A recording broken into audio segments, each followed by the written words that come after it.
momentito, por favor.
Bueno, entonces vamos a definir.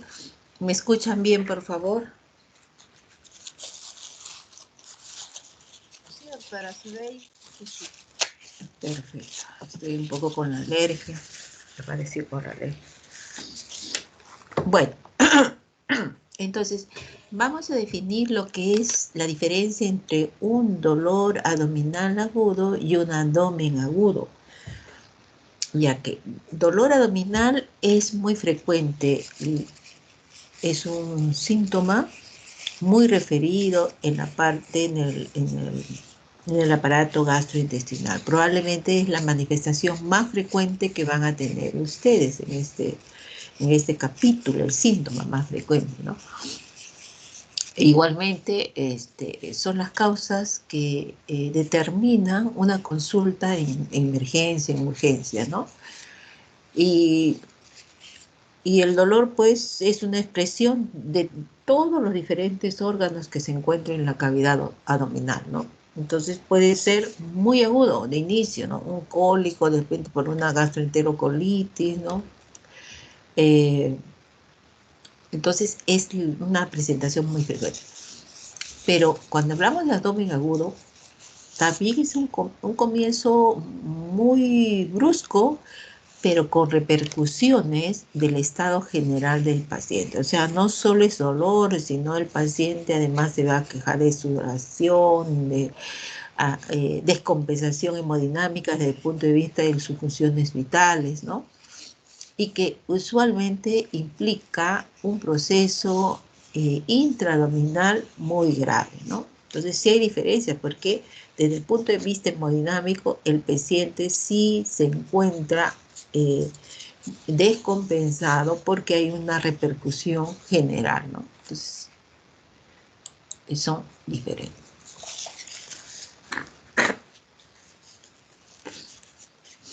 Entonces, el dolor pues es algo subjetivo, es muy subjetivo, emocional, desagradable, y que en general todos los vamos a tener, ¿no? Porque tenemos un sistema nervioso central. Entonces, pero es subjetivo porque probablemente si a mí yo tengo, depende del dintel del olor, unas personas, un estímulo, algunos van a hacer que el dolor lo perciban con mayor intensidad y otras personas lo perciban con menor intensidad. Entonces, sí, el dolor es una experiencia sensorial muy emocional. Se puede subdividir en un dolor visceral, en un dolor somático y un dolor referido. Y tenemos que interpretar qué significado tiene, qué es este dolor visceral, por ejemplo, ¿no? Es un carácter poco definido y mal localizado. Cuando hablamos de dolor visceral, usualmente no define el sitio del dolor, ¿no? Muy mal localizado. compromete usualmente las vísceras peritoneales, la parte medial, ¿no? La parte media. Y las laterales comprometen las vísceras retroperitoneales según la localización, ¿no? Pero es un dolor muy mal definido, este es el dolor visceral. Y cuando hablamos de dolor somático, es muy agudo igualmente, bien localizado, que se ubica en relación a la víscera afectada. O sea, el dolor somático sí es usualmente, está ahí el órgano de referencia, sigue un trayecto de las fibras cerebroespinales entre D6 y L1 y se extiende por el peritoneo parietal y la raíz del mesenterio y se agrava con los movimientos, ¿no? Puede estar también acompañado de contractura muscular, ¿no? Entonces, sí, el dolor somático localiza y se incrementa con los movimientos, ¿no? Por ejemplo, una apendicitis, ¿no? El paciente localiza la zona donde está el dolor y posteriormente también aumenta la contractura en cuando haya irritación peritoneal y con los movimientos esto se agrava, ¿no? Entonces sí, el dolor somático difiere del dolor visceral. En cambio, el dolor referido pues es producto de un compromiso de las ramas nerviosas descendentes del C3, C4 y estimula la superficie peritoneal, ante todo del diafragma, ¿no? Es un dolor en la cual tampoco no hay una localización precisa, ¿no? Porque es un dolor dependiente del compromiso de las ramas nerviosas, ¿no? Descendentes del C3 y C4.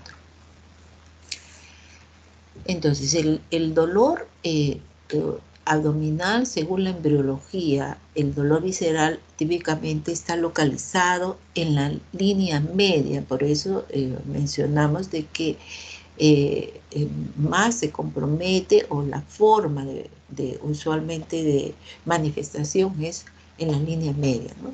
Por origen embrionario. En cambio, el dolor somático usualmente está localizado en la zona de contacto de la víscera inflamada, ¿no? Con el peritoneo parietal, que son los dermatomas, ¿no? Entonces, sí, el visceral por eso es más medial y el somático sí localiza la zona.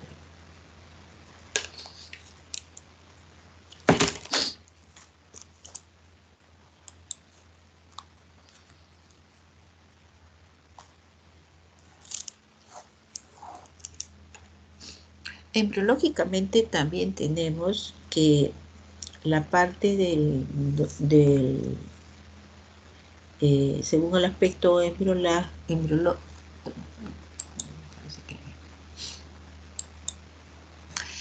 tenemos que en la inervación de la base embriológica, el dolor visceral está compuesto por dos sistemas, el sistema simpático y también el sistema parasimpático. Por lo tanto, cuando presente el dolor, podría haber estimulaciones desde el punto de vista de ambos, ¿no? Puede haber, por ejemplo, náusea, puede haber vómitos, puede haber transpiración persistente, ¿no? Y esta va a depender lógicamente de la forma de inervación que se encuentra ella, como anteriormente lo habíamos definido, que en anterior, medio y posterior, ¿no? Según las características embriológicas. Entonces, la división también desde el inicio, ¿no? En biológico vamos a subdividir también en que la subdivisión se va a hacer en la anterior, que va dispuesto desde la boca hasta la ampolla de Vater, de la ampolla de Vater hasta la región del colon, y de ahí del colon, ¿no?, su división hasta la región del ano, en la forma de división intestinal en anterior, medio y posterior, ¿no? Esa es la forma embriológica que inicialmente se forma. Y según la fisiopatología del dolor, cómo se produce, ¿no? Tenemos que en el dolor de origen visceral, lo que va a haber es un aumento de la presión intraabdominal, ¿no? Y esta, ya sea por cualquier motivo, un proceso inflamatorio, un fenómeno de distensibilidad, va a incrementar el sistema linfático produciendo mayor compresión y va a producir un linfoedema, ¿no? O sea, va a ser compromiso muy importante del sistema linfático. Sin embargo, no hay lo que va a producir en este dolor visceral, no hay una localización exacta porque queda solo en el lumen con incremento de un linfedema, ¿no?, a nivel intestinal. Y solo se extiende a través del dermatoma, ¿no?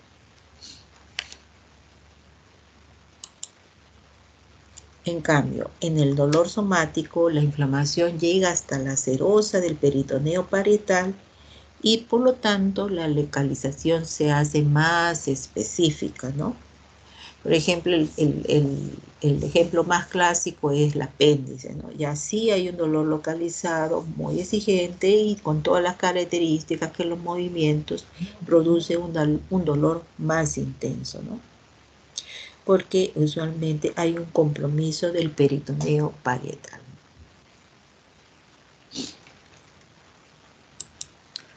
Entonces, en resumen, vamos a tener que el dolor visceral es mal delimitado, intensidad creciente, hay síntomas vegetativos y usualmente hay una localización en la línea media. Entonces, cuando hablamos de dolor, no define muy bien. A veces por eso es que de alguna manera no podemos interpretar muy bien, ¿no?, dónde nace ese dolor. En cambio, el dolor parietal, dolor somático, que es la mayoría de pacientes que tienen un cuadro de un abdomen agudo, apunta el dedo, o sea, localiza la zona del dolor, es sordo, sostenido, empeora con las maniobras de Valsalva y hay hiperalgesia y una defensa muscular, ¿no? Son los cuadros usualmente que comprometen el peritoneo, ¿no? Muy localizado, ¿no?, el dolor somático. Y tenemos el dolor referido cuando él es un dolor localizado en zona distante al origen, o sea, sí puede tener en la zona, ¿no?, donde señala el dolor, pero también irradia a una zona muy distante de ese dolor, depende de la inervación. Por ejemplo, en la vesícula biliar es infraescapular, la pancreatitis también infraescapular izquierda, o en la región dorsal, o sea, sí es un dolor que usualmente es muy distante, ¿no? Además que presenta un dolor en la zona de localización, sin embargo, hay un dolor según la inervación, ¿no?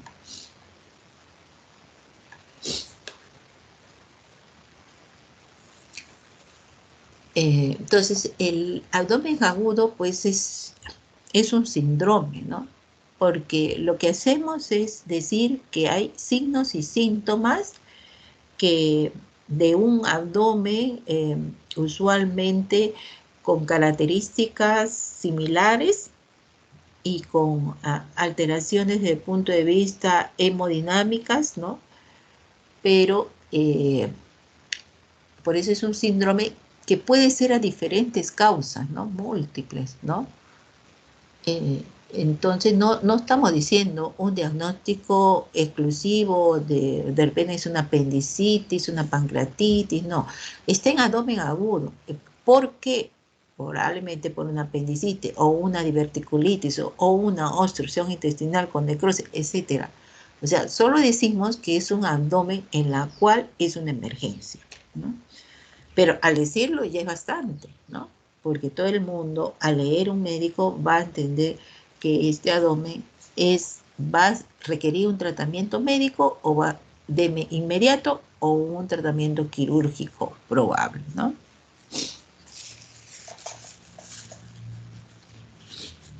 Entonces es un dolor muy brusco, no súbito, de duración muy variable, minutos, dependiente de la enfermedad de fondo, ¿no?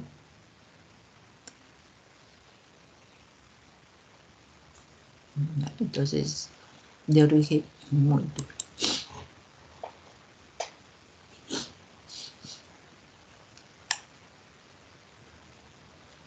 Algunos van a requerir, y el 2/3 de las partes se resuelven con un manejo médico, ¿no? O sea, no todos los abdomen agudos es igual a cirugía, ¿no? Que es lo que ya anteriormente les había dicho.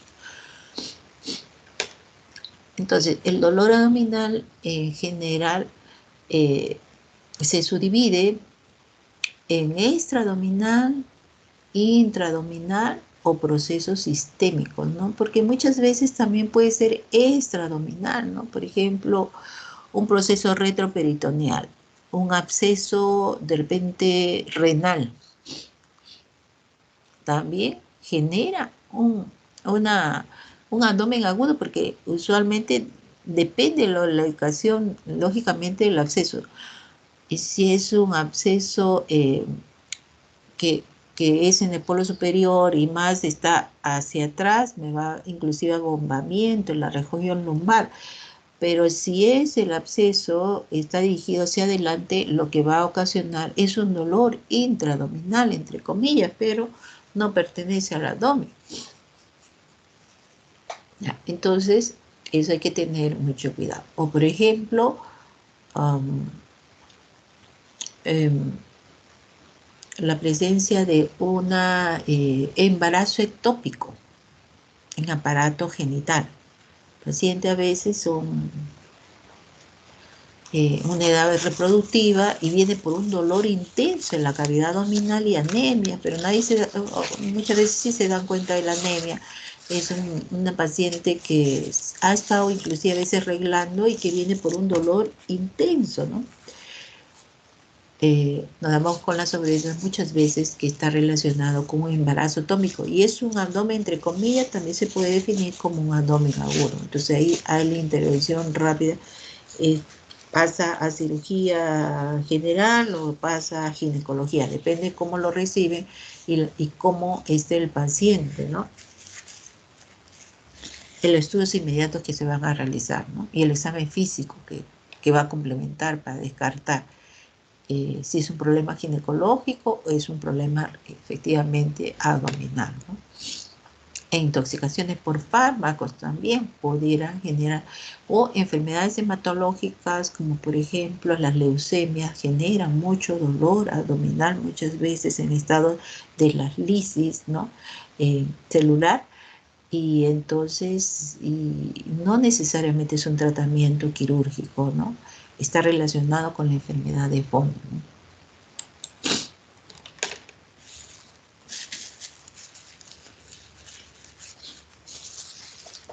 Bueno, entonces ocurre en todas las edades, ¿no? No necesariamente en los jóvenes, en los niños o en el adulto mayor, ¿no? Eh, Puede ser una causa muy frecuente el dolor abdominal eh, en, en consulta, ¿no?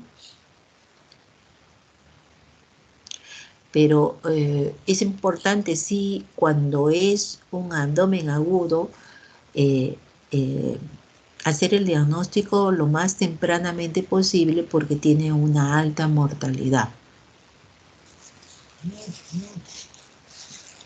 Lo otro ya vemos que de alguna manera el 20%, 25% realmente está relacionado con un proceso muy grave y que termina en cirugía. Entonces, el origen del dolor abdominal puede ser un proceso de una víscera hueca, una inflamación peritoneal, una enfermedad vascular o la presencia de tensión de estructura de sostén. Por ejemplo, en la víscera hueca, ¿no? Puede estar relacionado a una colecistitis, ¿no? Te da un dolor abdominal muy intenso y puede ser un abdomen agudo, sí, una colangitis también, o un proceso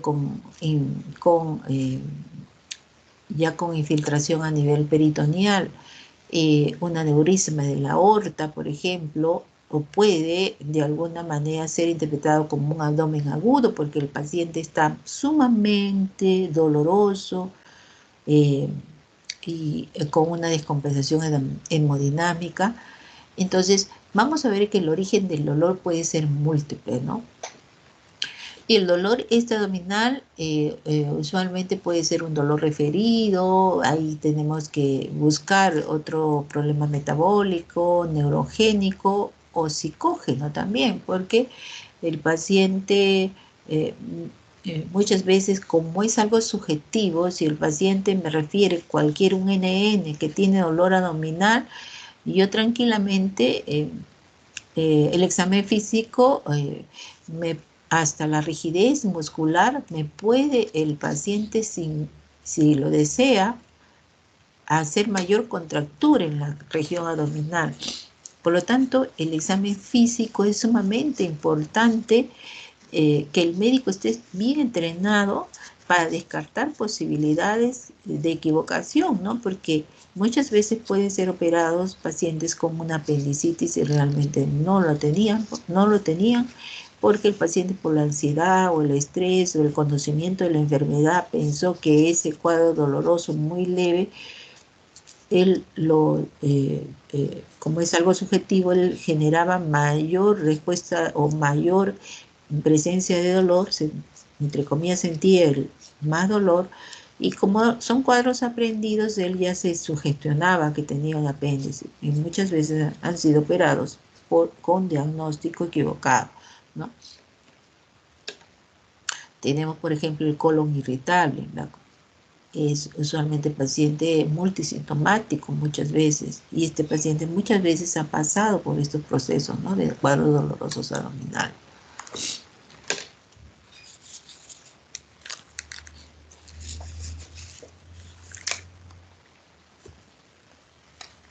Ya. Tenemos cuadros de dolor, por ejemplo, por isquemia, ¿no?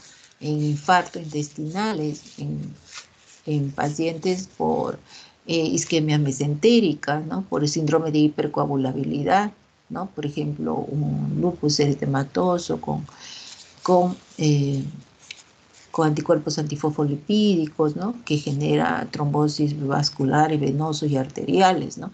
Entonces, todo va a depender también de la enfermedad de fondo, ¿no? Tenemos casos de infarto esplénico, que también es un dolor por isquemia, ¿no? Presencia de torsión de vesícula, quiste de ovario, testículo, ¿no? La historia clínica, pues, nos ayudará para definir por las características del dolor y la localización posibles diagnósticos, ¿no? Y otro puede ser por dolor, aumento de la tensión a nivel de las vísceras, como sucede en la oclusión intestinal, ¿no? En caso de esto también se va a ver algunas manifestaciones relacionadas con ella, por ejemplo, la distensión abdominal, ¿no? O sea, cada una de las manifestaciones, ya sea por isquemia o por tensión, sí va a haber algunas manifestaciones que nos pudieran hacer sospechar de que ya sea un dolor por isquemia o un dolor por aumento de tensión de las vísceras, ¿no?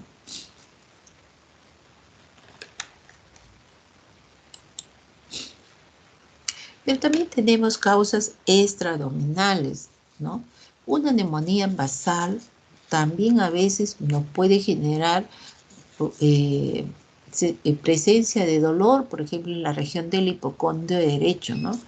Y la verdad no estaba comprometido de repente la presencia eh, sospechamos una presencia de un dolor a nivel hepático, pero no lo es, ¿no? Básicamente es una causa extraabdominal relacionada con una neumonía o una pleuritis, ¿no?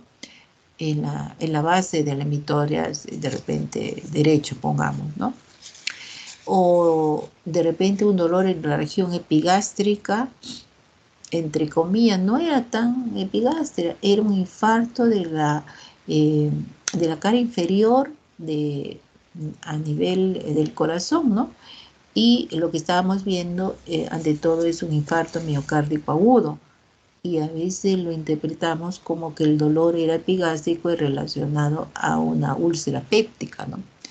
Entonces, la historia es fundamental, pero muchas veces también el paciente nos manifiesta porque él lo siente en esa zona y nos puede confundir, ¿no? Confundir con la causa del dolor, ¿no? En pacientes diabéticos, el dolor de intensidad tan importante como es un dolor opresivo, con irradiación usualmente cara interna, del hombro o de la mandíbula, lo típico que se encuentra en un síndrome aginoso. eh, en, en el paciente diabético de mucho tiempo de evolución hay polineuropatía. Por lo tanto, esta sensibilidad del dolor no es muy intensa y el paciente o tiene manifestaciones muy vagas con respecto a las características del dolor desde el punto de vista anginoso, o tiene muchas veces sensaciones diferentes y localizaciones también, como por ejemplo el dolor epigástrico tan leve que uno confunde ese dolor desde el punto de vista como si fuera una gastritis en vez de la sospecha de un problema coronario, ¿no? Entonces sí hay que tener mucho cuidado. Ante todo con pacientes que tienen enfermedades de fondo, por ejemplo la diabetes. Diabetes hay infartos sin dolor inclusive, o infartos con características muy diferentes, ¿no? También causas neurogénicas, ¿no? Presencia de impactación o compactación, una radiculitis, ¿no? Puede generar también dolores desde el punto de vista abdominal, ¿no?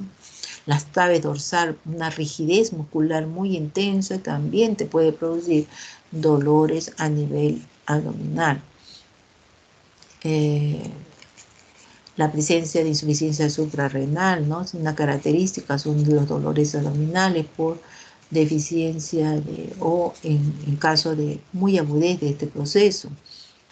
Entonces, sí tenemos el herpes zóster, muchas veces, bueno, cuando ya están las características del herpes, ¿no? Las vesículas que bordean, ¿no?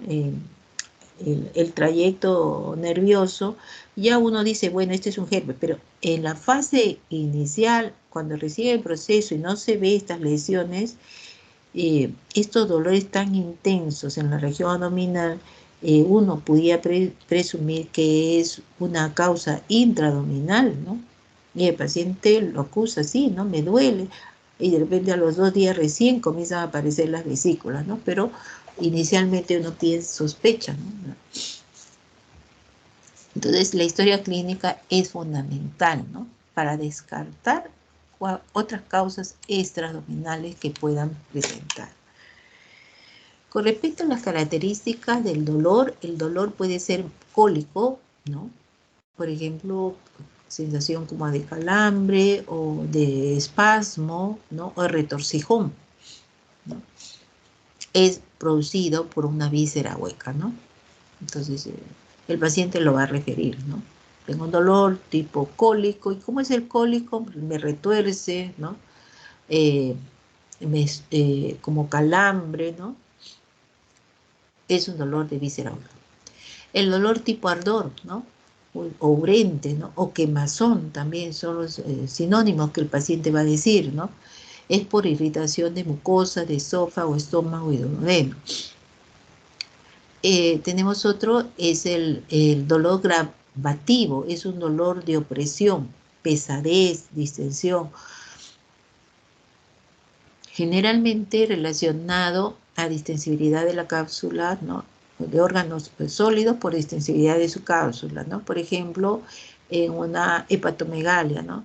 Relacionado por una hepatitis aguda, ¿no? Es dolor gravativo, ¿no? Tipo presión, ¿no? Pesadez, no es de gran intensidad, pero sí es un dolor tipo pesadez. Y el dolor penetrante, dolor tipo hincada, se presenta en víscera hueca con compromiso y lacerosa. Por ejemplo, en caso de una úlcera péptica penetrada, ¿no? Porque es una lesión que ya hay compromiso y lacerosa y el dolor, que ha sido un dolor tipo ardor, se vuelve más intenso, eh, eh, muchas veces muy insoportable, ¿no? Típico es la úlcera penetrada, ¿no? Que ya es, si llega más allá se perfora, ¿no? O sea, es un dolor de mayor intensidad.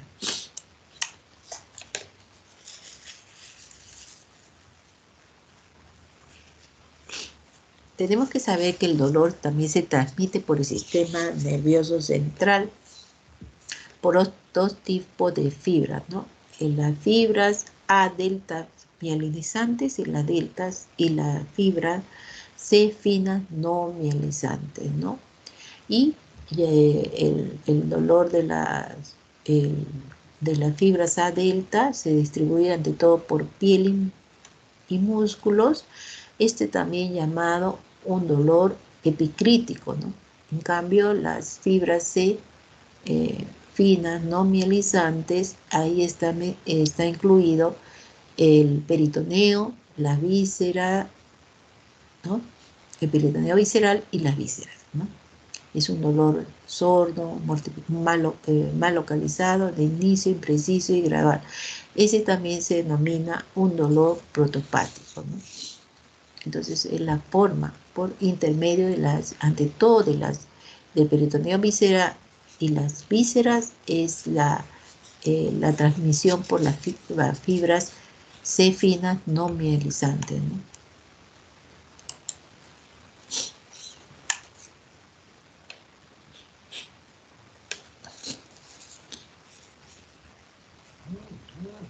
Bueno, entonces tenemos así las fibras C finas no mielizantes, es la que va a transmitir este dolor, y es una sensación de calambre insidioso, mal localizado, y usualmente requieren la sustancia P, la serotonina, prostaglandina, ¿no?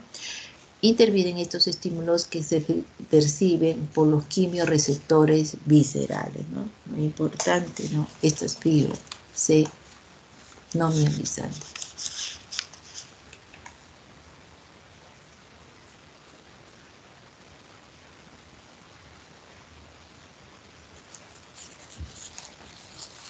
Bueno, esta es una parte que vamos a pasar. Bueno, los impulsos nerviosos van a ser transmitidos a través de estas fibras aferentes, ¿no? Que estas van a acompañar a los nervios que transcurren a través de los vasos sanguíneos, ¿no? Y van a llegar hasta las astas posterior. Y a través de los ganglios de las cadenas simpáticas llegan al núcleo ventral y posterior del tálamo, ¿no? Y hacen una sinapsis con la tercera neurona, ¿no? Y finalmente van a llegar estos impulsos a la corteza cerebral. Y van a regresar con la sensación de dolor, ¿no? O sea, todo este mecanismo es la que se presenta cuando hay dolor, ¿no? Entonces interviene esta sustancia P, los hidrogeniones, para la presencia del dolor, ¿no? Entonces es un nexo muy, la fisiopatología y las formas del dolor, pues llegan de todas maneras a nivel de la corteza cerebral y después hay un retorno con la sensación del dolor. Eh, entonces, según las características del órgano afectado y la localización, vamos a ver que también hay un lugar referido, que ya lo mencionamos en la anterior, en las primeras diapositivas, ¿no? Por ejemplo, el esófago puede también presentar un dolor referido en la mitad de la espalda, ¿no? Entonces, cada órgano afectado pudiera tener, depende de su eh, inervación, un lugar referido, ¿no? Ya lo sabemos, los que usualmente lo tenemos más en mente, por ejemplo, es el páncreas, ¿no? Referido a la línea media de la espalda, ¿no? Es un dolor referido. Entonces también tenemos que saber, porque esas características del dolor en relación a los órganos nos van a definir también el posible diagnóstico, ¿no?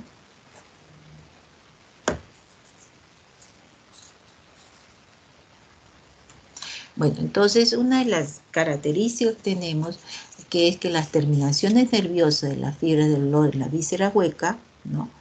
Se localizan en las paredes musculares, ¿no? ¿Y cuáles son las vísceras huecas? Intestino, vesícula, biliar, vejiga, urinaria, ¿no? Estas se localizan en las paredes musculares, ¿no? Las fibras que se encuentran en las vísceras sólidas, como son el hígado y el riñón, inervan la cápsula y responden a la distensión por tumefacción del parénquima. Claro, porque el hígado y el riñón usualmente no tienen fibras nerviosas, ¿no? Que lo acompañan, pero sí la cápsula. Por eso es que la distensibilidad de ella es la que produce el dolor, ¿no? Entonces, no en sí el hígado, sino la distensibilidad de su cápsula, ¿no?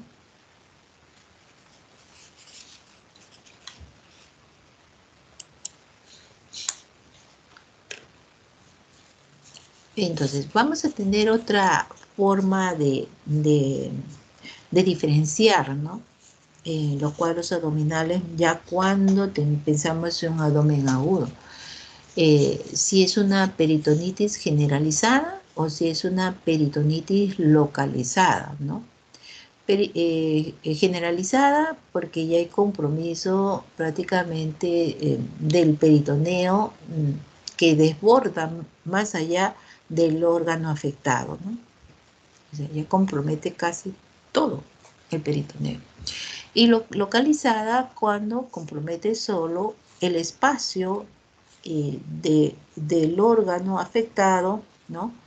Es un punto, ¿no? Muy localizado, que usualmente, si bien es cierto, su estado general, en caso de generalizado, hay mayor compromiso del estado general que el localizado, ¿no?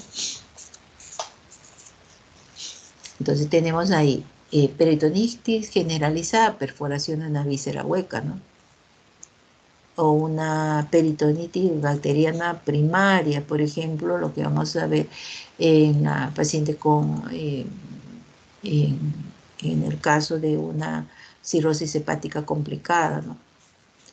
O en pacientes con síndrome nefrótico también, que inmunodeficiente, que genera también a veces una peritonitis bacteriana primaria, que no hay perforación de vísceras, sino son los mismos gérmenes, ¿no?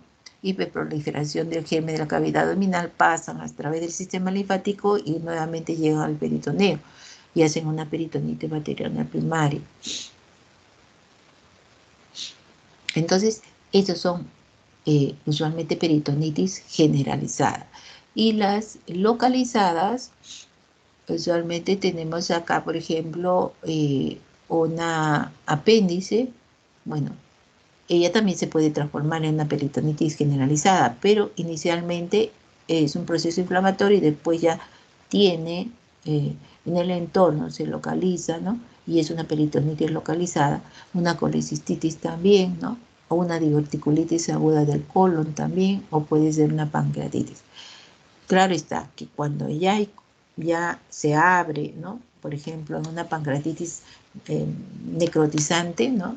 Aguda necrotizante, ya se puede formar inclusive en algo generalizado. Muy importante es la presencia del qué es lo que necesitamos para el diagnóstico. Bueno, si bien es cierto, la enfermedad actual nos va a ayudar, el examen físico, por supuesto, también, pero los antecedentes, como les había dicho anteriormente, ¿no?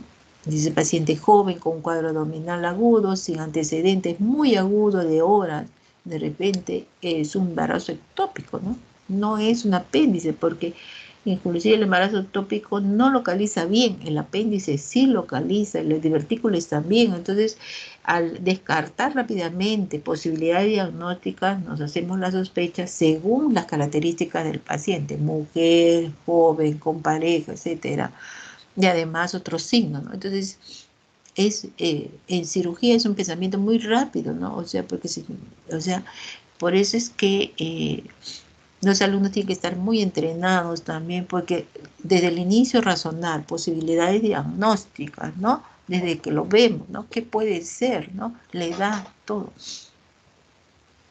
Porque en ese caso, nos va a ayudar lógicamente todo, ¿no? Abordar todos los antecedentes, la edad, etcétera, etcétera. Entonces, ¿qué antecedentes son importantes para definir el diagnóstico, ¿no? Si tiene cirugía abdominal previa, porque de repente tiene bridas, adherencias, ¿no? Antes de este proceso. O de repente tiene colon irritable también, ¿no? Y bueno, entonces cirugías previas, ¿no? Porque muchas de las causas de obstrucción intestinal están relacionadas con bridas y adherencias. Si tiene cardiopatía, si de repente es un paciente diabético, ojo, yo además que sigo buscando el cuadro abdominal, yo tengo que tomar un electrocardiograma, troponinas, etcétera, para descartar la posibilidad de un problema coronario, cosa que nos sucedió cuando ella era residente, ¿no? Había un paciente diabético que lo recibe y él decía con un dolor tipo ardor, ¿no? Y tenía antecedente gastritis, etcétera, etcétera. Le tomamos la presión, todo estaba muy bien. Le mandé su glucosa, le di una bloqueador de H2 y mejoró y ya no tenía dolor. Y lo dejamos ahí para pedirle su glucosa y todos los análisis, ¿no? Y salí de... Y cuando en el segundo grupo que viene, ¿no? La presión estaba normal, ¿no?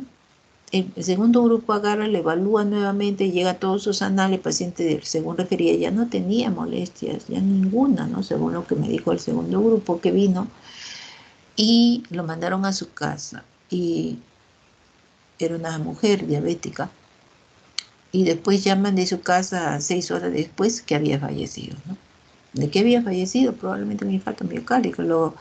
La sintomatología así muy vaga que tenía el dolor epigástrico era un infarto en la cara inferior, ¿no? O sea, por eso es que de alguna manera muchos dolores abdominales, no necesariamente es de un órgano intraabdominal, en cardiopatía. Si tiene diabético, mejor primero hacer todo su electro, todo, seguir estudiando, pero descartar, ¿no?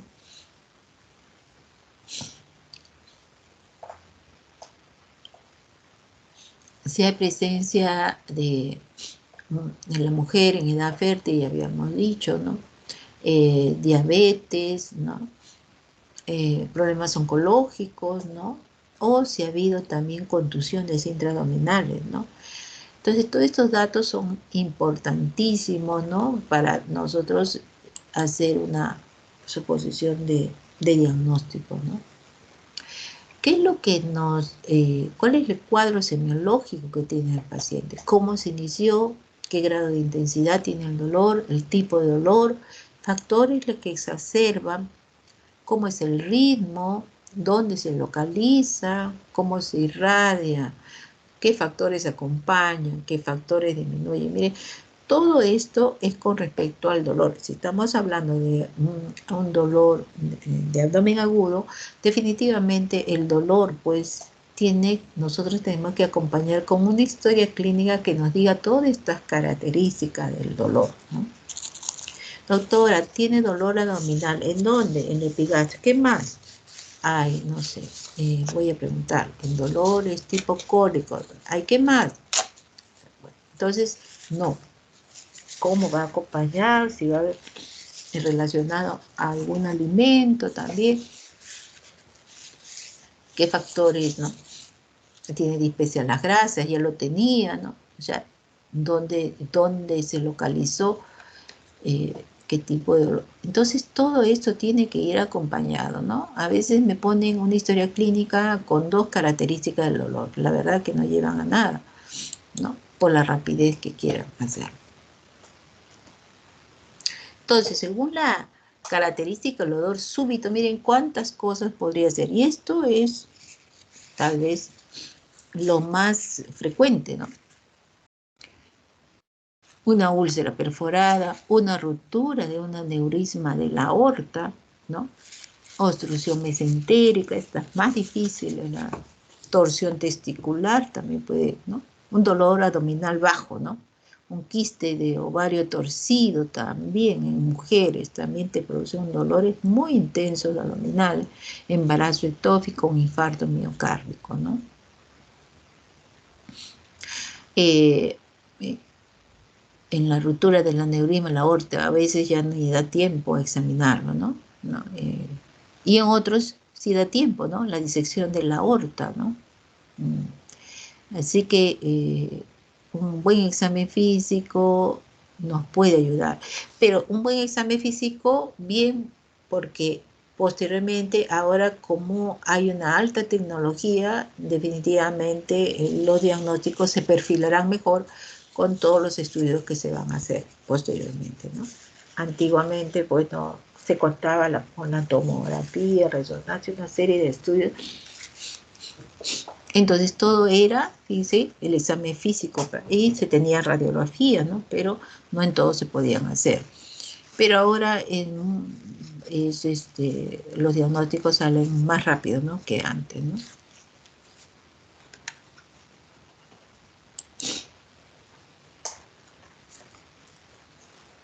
Ahí tenemos otro, característica del dolor que se intensifica progresivamente, ¿no? No es que es un dolor tan abrupto, ¿no? Tan brusco, ¿no? El apéndice, ¿no? No es un dolor que desde el primer dolor me voy a la... No, pasan algunas horas más y cada vez se incrementa. Y cuando ya yo lo hago insoportable, o cuando siento que esta situación se me está incrementando y ya no lo soporto, recién voy al el cólico biliar, la úlcera péptica, ¿no? Bueno, neoplásicas complicadas, hernias, etcétera, ¿no? Entonces, es según las características del dolor.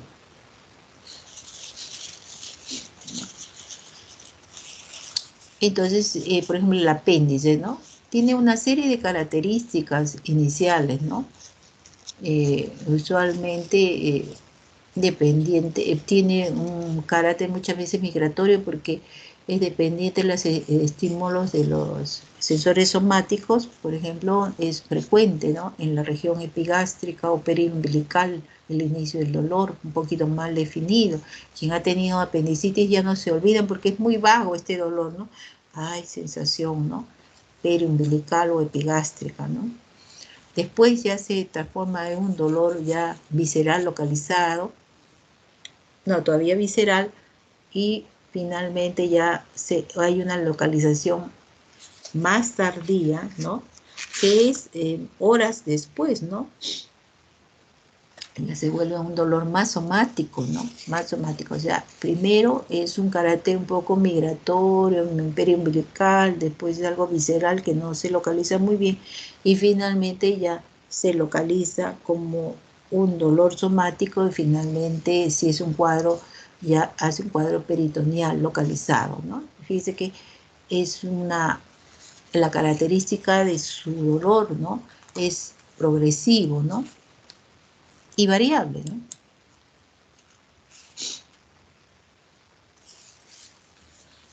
En cambio, tenemos, por ejemplo, el cólico biliar, ¿no? Siempre en el cuadrante superior derecho, persiste, ¿no? y puede extenderse por más tiempo, ¿no? Si no se resuelve, ¿no? Y se puede transformar en una colecistitis, una colangitis, con una, ¿no? Depende, pues, pero siempre muy localizado, ¿no? Por eso es muy importante, eh, dependiente de dónde es el dolor, ¿no? La localización, hay una serie de órganos y esto topográficamente desde anatomía ya lo tenemos esto, ¿no? La subdivisión del abdomen en 9 cuadrantes y según estas características yo podría de alguna sugerir, ¿no? Presumir que cualquiera de estos órganos que están en estos cuadrantes podría estar relacionado, ¿no? Pero dependiente de los signos y síntomas, ¿no? Cada uno tiene algo, ¿no? Y el dolor referido, ya lo hemos dicho, ¿no? Que tenemos, es un dolor, por ejemplo, la vesícula, escápula derecha, ¿no? Entonces, ahora, ¿todos los pacientes lo van a tener? Sí, a algunos la sensación es mayor, a otras mucho menos, ¿no? Y dependiente también del, del grado de proceso inflamatorio que puedan tener, ¿no? El órgano en sí, ¿no? El más sintomático es el cuadro de una pancreatitis, ¿no?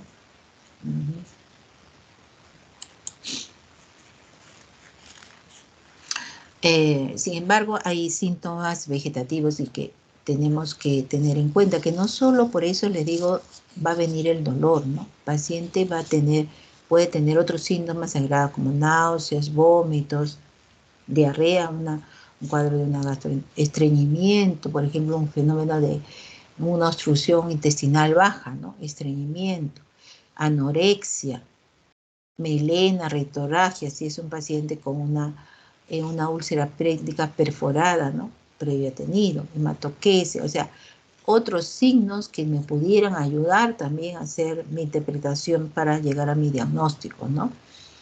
Entonces, pero también muchos de los signos vegetativos, usualmente viene con inquietud, sudoración, palidez, náuseas y vómitos, que puede frente a un cuadro doloroso muy agudo, ¿no? Muy intenso, muy brusco, ¿no?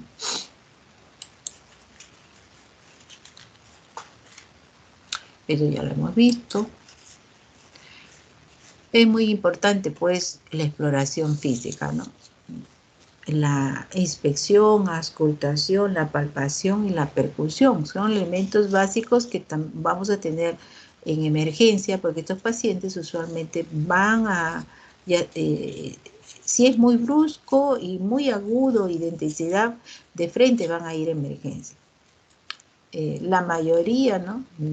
La presunción de estos abdomen agudos, todos casi van a presentar por la intensidad del dolor. Es diferente en un dolor abdominal, una gastroenterocolitis, que quién no la ha tenido y cuántos han ido a emergencia cuando, bueno, es intolerable ya el número de cámaras diarreicas que han hecho, ¿no? Pero por el dolor en sí, no, se van a la botica y toman algún antiespasmódico y le alivia el dolor, ¿no? Estos dolores son usualmente más intensidad o la persistencia de este dolor, ¿no? Ya no tolero nada, tengo un dolor hipocondrio derecho tipo cólico, ¿no? Un poco distendido, ¿no? Y con el dolor perenne, ¿no? Por ejemplo, en caso de una colecistitis aguda, ¿no? Y ya comienza a presentar fiebre, entonces ya hay síntomas agregados a eso, ¿no? Pero la tolerancia vía oral es también otra de las causas, ¿no? Entonces la exploración física es muy importante, el signo de Kuhle, por ejemplo, además nos puede ayudar a periumbilical, que es en caso de pancreatitis necrohemorrágica, o el signo de Grey-Turner, ¿no? En los flancos. Entonces, la distensibilidad del abdomen, ¿no? Cómo están los ruidos hidroaéreos, ausentes o hay presencia de ruidos metálicos, ¿no? Y los signos que probablemente ya han visto, ¿no? En caso de los signos usualmente de Murphy, ¿no? La presencia en Bloomer, ¿no? En cuadros peritoneales, ¿no?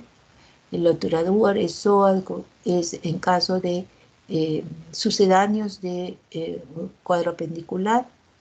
Y el signo de Courvoisier-Terrier de repente es el signo de la vesícula palpable, ¿no? Que nos puede ayudar también a sugerir diagnósticos, ¿no?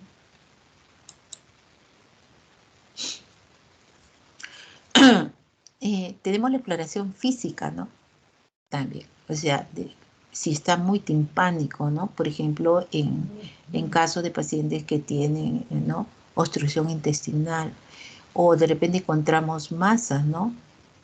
Masas, y estas masas, por ejemplo, de repente, dependiente del hígado, ¿no? Y el dolor puede estar relacionado básicamente con una gran hepatomegalia, ¿no? Y también que tenemos que hacer el tacto rectal, ¿no? Para ver si hay tumoración o fecalomas que están ocluyendo la luz y la distensibilidad del abdomen está relacionada por una impactación fecal, ¿no? Entonces, y también para ver las características de las heces. De repente, por sorpresa, encontramos melena, ¿no? Y el paciente no ha tenido hematemesis, pero no vomita por arriba, pero está sangrando, ¿no? Es evidente. Entonces, sí nos va a ayudar. Entonces, lo más importante acá del abdomen agudo, ¿no?, que usualmente puede ser de tratamiento clínico o tratamiento quirúrgico, ¿no? Pero sí hay una descompensación hemodinámica, ¿no? No es un abdomen cualquiera, ¿no? Es un abdomen que requiere un tratamiento inmediato. Porque usualmente hay inestabilidad hemodinámica, ¿no? Y entonces por lo tanto, estos pacientes usualmente acuden a la emergencia, ¿no?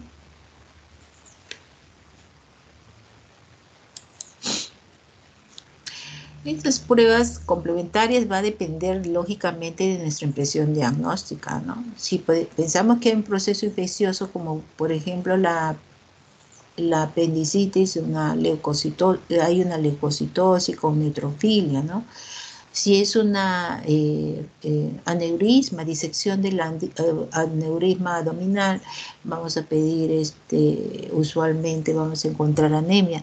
Igual en la presencia de un embarazo ectópico, la paciente también, lo que llama la atención es que usualmente está muy pálida, ¿no? Entonces son características de algunas enfermedades que tenemos que buscar, ¿no? Si pensamos en una pancreatitis, la amilasa, lipasa, si es un problema cardíaco, ¿no?, porque es dolor en epigastro, troponina, siempre hay que descartar.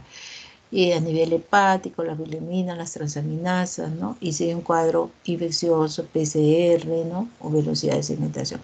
Bueno, son pruebas complementarias que nos van a ayudar, o imágenes también que nos van a ecografía, tomografía, ¿no?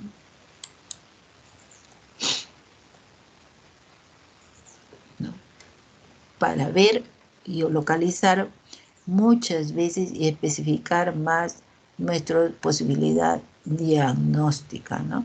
Aunque algunas no necesariamente se va a terminar en una tomografía necesariamente. Por ejemplo, en un apéndice no hay necesidad de una tomografía. Podría tomarse una ecografía si hay mucha duda, ¿no?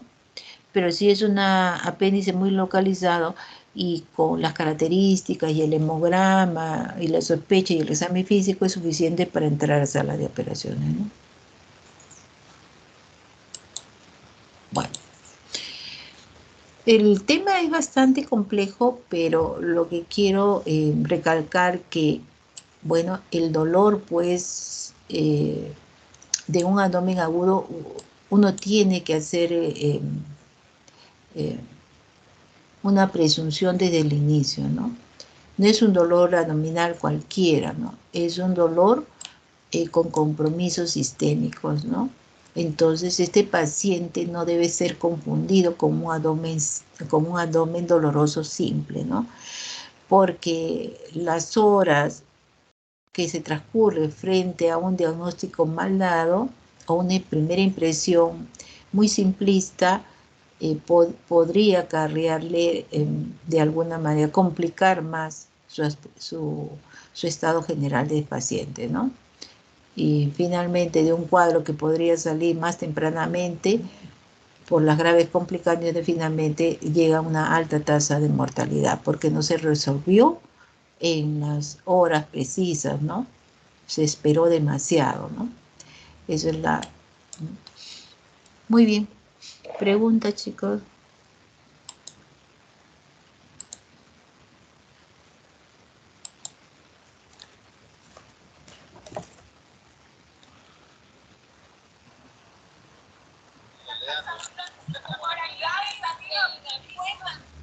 Muy bien. Entonces, para el día de mañana, voy a ver el horario y de repente pongo también la última clase que me faltaría.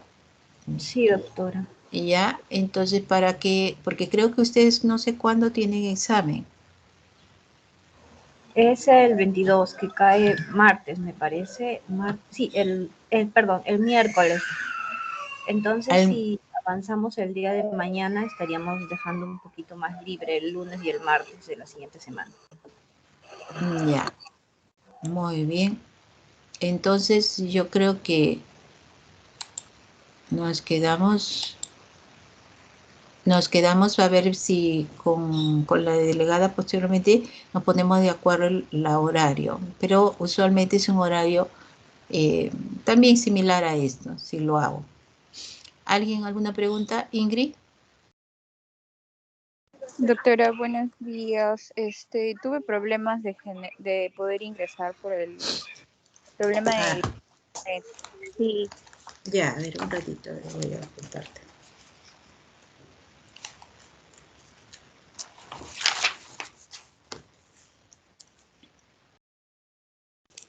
Ya, ya, está bien. Voy un ratito, voy a...